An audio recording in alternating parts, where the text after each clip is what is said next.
सांगा बरं, जर कोणी तुम्हाला म्हणालं की उद्यापासून मला तुमचं तोंड दाखवू नका, तर तुम्ही काय कराल? रुसून बसाल की हसून एखादी कल्पक युक्ती काढाल? दुपारची वेळ होती. शेतात नातू आणि आजोबा बसले होते. नातू छोट्याशा भांडणामुळे नाराज होऊन मित्राशी बोलत नव्हता. त्याला वाटत होते की त्याचा मित्र त्याच्यावर खूप रागावला आहे आणि आता तो कधीच त्याच्याशी बोलणार नाही. नातू थोडा नाराज आवाजात आजोबांना म्हणाला, आजोबा, माझा मित्र काल रागात म्हणाला, तुझं तोंड पुन्हा दाखवू नकोस. आता तो मला बघायलाही तयार नाही. मी काय करू? नातवाचं हे बोलणं ऐकून आजोबांना हसू आलं. आजोबा हसतच नातवाला समजावू लागले, अरे बाळा, मोठी माणसं रागात असं काही बोलतात, पण त्यावर रुसायचं नसतं. उलट थोडी बुद्धी आणि हजरजबाबीपणा वापरला की सगळं सोपं होतं. ऐक, अशीच एक गोष्ट आहे आपल्या विजयपूर मधली. नातवाने उत्सुकतेने विचारले, काय झालं होतं विजयपूर मध्ये आजोबा? ऐक तर मग. एक दिवस महाराज कृष्णदेवराय ह्यांचा दिवस खूप वाईट चालला होता. ते सगळ्यांवर रागवत होते. काहीतरी कारणावरून तेनालीरामवर सुद्धा रागावले. ते खूप चिडले होते.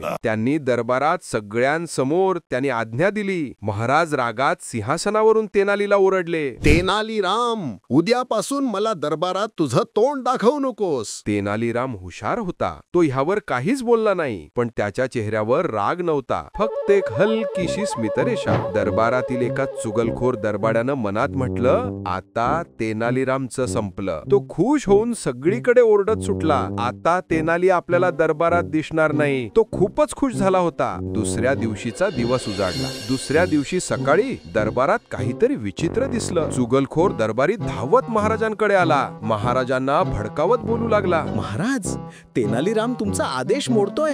तो दरबारात आलाय. हे ऐकून महाराजांचा पारा चढला. ते भडकून बोलू लागले, काय? माझ्या आज्ञेचं उल्लंघन? चला पाहूया त्याला. महाराज दरबारात पोहोचले आणि काय पाहतात, डोक्यात मोठा मातीचा माठ घालून एक माणूस उभा होता. त्या माठावर गोंडस माकडाचं चित्र. सगळे दरबारी थपक बसले. हे पाहून महाराजांना अतिशय राग आला. ते खूप भडकले आणि ओरडू लागले, तेनालीराम, हे काय चाललंय तेनालीराम? हा मूर्खपणा कशासाठी? महाराजांनाच हे बोलणं ऐकताच त्या मातीच्या मडक्यामधून आवाज ऐकू येऊ लागला, महाराज, आपणच म्हणाला होता की उद्या मला तुमचं तोंड दाखवू नकोस, पण तुम्हाला माझं तोंड दिसतंय का?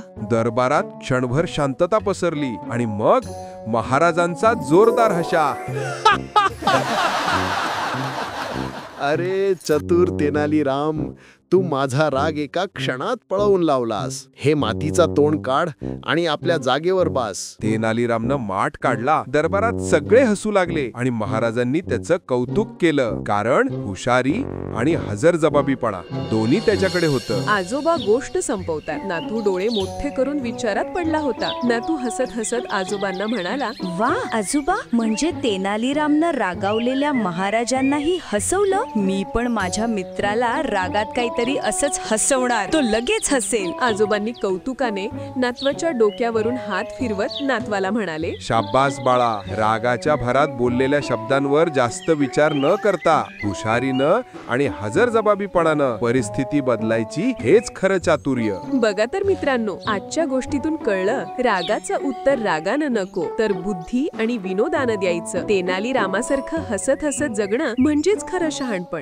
जर तुम्हाला ही गोष्ट आवडली असेल तर एक लाईक जरूर करा आणि तुमच्या मित्रमैत्रिणींना पण ही गोष्ट नक्की शेअर करा. गोष्ट कशी वाटली हे कमेंट करून नक्की सांगा. आपल्या आजोबांच्या गोष्टींच्या परिवारात आता अनेक शहाणे उत्सुक श्रोते सामील झालेत आणि आम्हाला आनंद आहे की तुमचाही त्यात खारीचा वाटा असू द्या. मग अजून अशाच सुंदर गोष्टी ऐकण्यासाठी आपल्या आजोबांच्या गोष्टी या YouTube चॅनलला सबस्क्राईब करा आणि Instagramवर फॉलो करा. पुन्हा भेटू पुढच्या गोष्टीत. तोपर्यंत हसत रहा, शिका आणि विचार करत रहा, कारण बुद्धी वापरली तर गोष्ट नेहमी सुखांत होते.